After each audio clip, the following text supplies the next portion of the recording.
Hello everyone, आज की इस वीडियो में हम पढ़ेंगे विटामिन ए के बारे में। पिछली वीडियो में हमने एक बेसिक इंट्रोडक्शन पढ़ा था विटामिन्स के बारे में, उनके एक टाइप्स के बारे में एक हमने ओवरव्यू देखा था कि फैट सॉल्युबल और वाटर सॉल्युबल दो तरह के विटामिन्स होते हैं।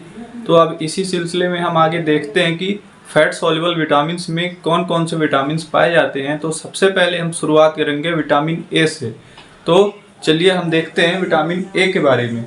विटामिन ए जो है, जिसे हम रेटिनॉल के नाम से भी जानते हैं, इसे एंटीजीरोप्थैल्मिक फैक्टर भी बोलते हैं। यानी ये एक रेटिनॉल के नाम से भी हम इसे जानते हैं और इसे एंटीजीरोप्थैल्मिक फैक्टर के नाम से भी जानते हैं, क्योंकि ये जीरोप्थैल्मिया नाम की एक डिसीज है, उससे हमें प्रिवेंट करता है, तो इसलिए हम इसे एंटीजीरोप्थैल्मिक फैक्टर बोलते हैं। ये कैसा कंपाउंड है? ये पॉली आइसोप्रीनॉइड कंपाउंड है, यानी इसमें आइसोप्रीन नाम के एक 5 कार्बन मॉलिक्यूल्स का एक स्ट्रक्चर है। ये बहुत सारे ऐसे आइसोप्रीन से मिलकर बना होता है, इसलिए इसे आइसोप्रीनॉइड कंपाउंड बोलते हैं। विथ अ साइक्लोहेक्सिनाइल रिंग, यानी इसमें 6 कार्बन की एक रिंग भी मिलती है। तो विटामिन ए, जिसे हम रेटिनॉल बोलते हैं या इसे एंटीजीरोप्थैल्मिक फैक्टर भी बोलते हैं, ये एक पॉली आइसोप्रीनॉइड कंपाउंड है विथ अ साइक्लोहेक्सिनाइल रिंग, यानी 6 कार्बन की इसमें रिंग भी मिलती है। इसके सोर्सेस के बारे में हम बात करें तो एक होता है कि एनिमल सोर्स और एक होता है प्लांट सोर्स। तो एनिमल सोर्स में देखते हैं ये किसमें मिलता है? फिश लिवर ऑयल में, एक येलो मिल्क, बटर एंड घी, यानी कि फिश के लिवर से जो ऑयल मिलता है हमें, फिश लिवर ऑयल से मिलता है ये। और ये हमें एक येलो, यानी कि जो एग होता है उसका येलोइश पार्ट जो होता है, उससे हमें ये विटामिन ए मिलता है। साथ में हमें मिल्क से भी विटामिन ए मिलता है, बटर से और घी से। ये हो गया एनिमल सोर्स, यानी एनिमल्स से हमें जिन चीज़ों जो विटामिन मिलता है उसे हम एनिमल सोर्स बोलते हैं। इसके बाद प्लांट सोर्स में कैरेट हो गया, पपाया हो गया, स्पिनच एंड पंपकिन, यानी कि कैरेट, गाजर में, पपीते में विटामिन ए बहुत ज़्यादा मिलता है, भरपूर मात्रा में। स्पिनच में मिलता है और साथ में पंपकिन में। ये प्लांट सोर्सेस हो गए, यानी कि इन चीज़ों को ये प्लांट के सोर्स हो गए और ये एनिमल के सोर्स हो गए। अब हम फॉर्म्स में देख लेते हैं कि विटामिन ए जो है किस फॉर्म में पाया जाता है, एनिमल में किस फॉर्म में मिलता है, प्लांट में किस फॉर्म में मिलता है। इसके बारे में हमें देख लेते हैं जल्दी से।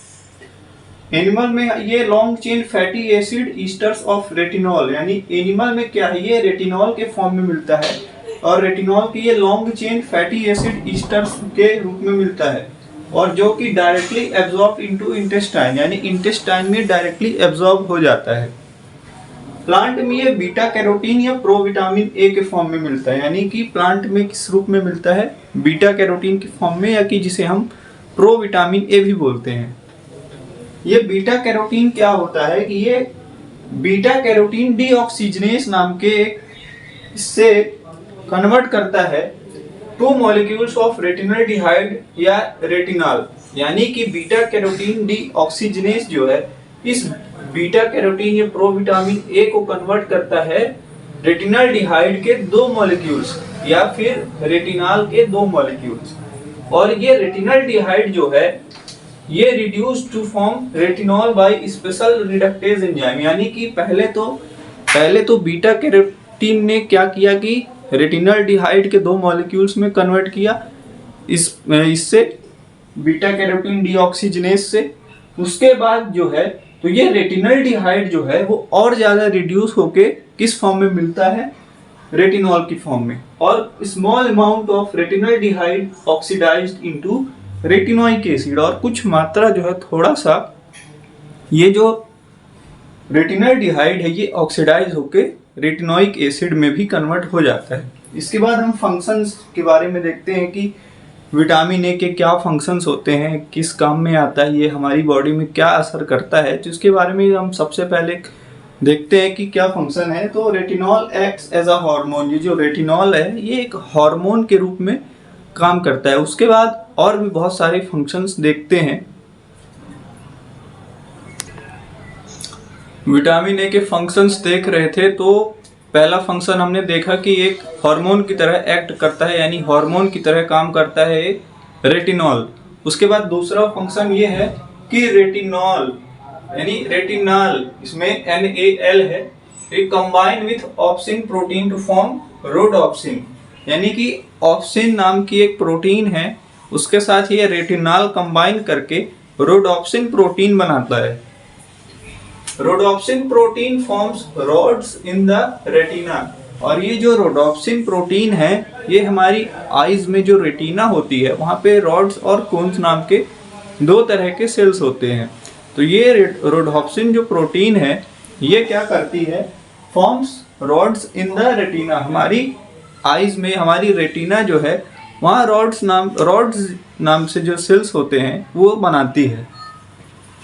Essential for normal vision in night और डिम लाइट, और ये जो रॉड्स होते हैं ये क्या काम करते हैं, ये हमारे रात में देखने के लिए हमें ये हेल्प करते हैं।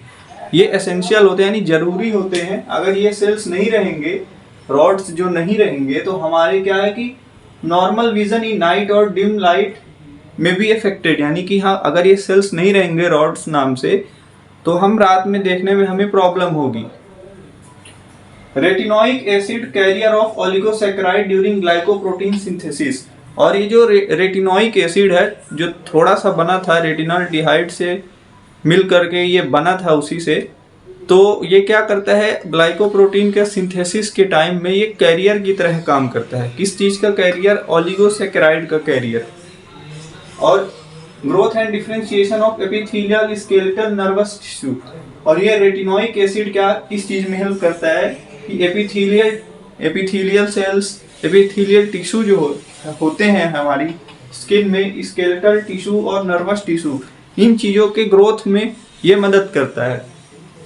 हाइपर विटामिनोसिस, यानी अगर ज़्यादा क्वांटिटी में हमने विटामिन ए कंज्यूम किया, हमने किसी फूड आइटम जो कि विटामिन ए जिसमें बहुत ज़्यादा मिलता है, अगर हम लंबे टाइम तक उसको कंज्यूम करेंगे तो हाइपर विटामिनोसिस यानी कि बहुत ज़्यादा विटामिन की चीज़ें हमारी बॉडी में मिलने लगेंगी। उससे क्या प्रॉब्लम होगी, हेडेक, डिजीनेस, नोजिया, यानी कि हेडेक हमारे सिर में दर्द होने लगेगा, नोजिया यानी कि हमें थोड़ा सा घबराहट टाइप की हमारे अंदर होने लगे, हमें घबराहट होने लगेगी, एंड डिजीनेस यानी हमें चक्कर आने की समस्या हो जाएगी, हमारा जो कॉन्शियस है वो कहीं ना कहीं अफेक्टेड होगा उससे। और skin sloughing, pain in bones, यानी कि हमारी हड्डियों में पेन होगा, और स्किन स्लफिंग यानी कि स्किन की जो आउटर लेयर है जिसे हम एपिडर्मिस बोलते हैं वो कहीं ना कहीं जो है वो निकलने लगेगी। इस वजह से अगर ज़्यादा हमने विटामिन कंज्यूम किया, विटामिनोसिस की, हाइपर विटामिनोसिस की कंडीशन में ज़्यादा ही स्किन स्लफिंग होगी, जिस वजह से हमें बहुत सारी स्किन डिसीजेस होने लगेंगी। डिफिशियंसी डिसीजेस, अब देख लेते हैं कि यदि ज़्यादा तो हमने कंज्यूम किया तो ये चीज़ें होंगी, लेकिन यदि हमने कम कंज्यूम किया, जितना हमें बॉडी को चाहिए हमारी बॉडी को, उससे यदि हमने कम क्वांटिटी में कंज्यूम किया तो उससे क्या किस तरह की डिफिशियंसी डिसीजेस होंगी, किस तरह की बीमारियां हमें हो सकती हैं। सबसे पहले है जीरोप्थेल्मिया नाम की हमें डिसीज होगी। इस डिसीज में क्या होता है कि टीयर ग्लैंड्स, जिन्हें हम लैक्रिमल ग्लैंड्स भी बोलते हैं, हमारी आईज में टीयर ग्लैंड्स मिलती है और ये कहीं ना कहीं हमारी आईज को एक ड्राई होने से बचाती हैं। टीयर ग्लैंड्स यानी अश्रु ग्लैंड, अश्रु ग्रंथि जिन्हें हम हिंदी में बोलते हैं, ये इनएक्टिवेट हो जाती है। जीरोप्थेल्मिया नाम की डिसीज में ये get inactivated. In this disease cornea becomes dry, और हमारी कॉर्निया जो है आई में मिलती है, आई का एक पार्ट है, इंपॉर्टेंट पार्ट है, वो ड्राई होने लगती है। Man become blind due to keratinisation of cornea, और कॉर्निया की लेयर में, एक आउटर लेयर में केराटिन नाम की एक चीज़ें डिपॉजिट होने लगती हैं, जिस वजह से वहाँ पे हमें देखने में प्रॉब्लम होने लगती है। और इससे क्या होता है कि इंसान जो है मैन में बिकम ब्लाइंड, यानी कि इंसान इसमें जो है तो अंधा भी हो सकता है। नाइट ब्लाइंडनेस यानी कि inability to see in dim light, यानी कि कम रोशनी में या डिम लाइट में हमें देखने में प्रॉब्लम होगी, क्योंकि यहाँ पे रोडोप्सिन नाम की प्रोटीन्स बनना कम हो जाएंगी, और जब वो रॉड्स सेल्स नहीं बन पाएंगे उस वजह से क्या है कि हमें रात में देखने में प्रॉब्लम होगी। Growth of a child is ceased, glands inactivated, reproductive capacity of males is affected adversely. बच्चों के अंदर क्या है कि ग्रोथ, उनकी जो बॉडी में ग्रोथ होनी है वो कहीं ना कहीं इफेक्ट हो जाएगी, उसमें रुक जाएगी, कम धीमी पड़ जाएगी। ग्लैंड्स इनएक्टिवेटेड, ग्लैंड्स जो हैं बच्चों के अंदर जो बहुत सारी ग्लैंड्स मिलती हैं वो कहीं ना कहीं इनएक्टिवेट होने लगेंगी, उन अच्छे से काम नहीं करेंगी। And reproductive capacity of males is affected adversely, और जो रिप्रोडक्टिव कैपेसिटी है इंसानों में वो कहीं न कहीं बुरी तरह जो है वो इससे प्रभावित होने लगेंगी। तो ये रहा आज का जो हमारा टॉपिक था विटामिन ए के बारे में।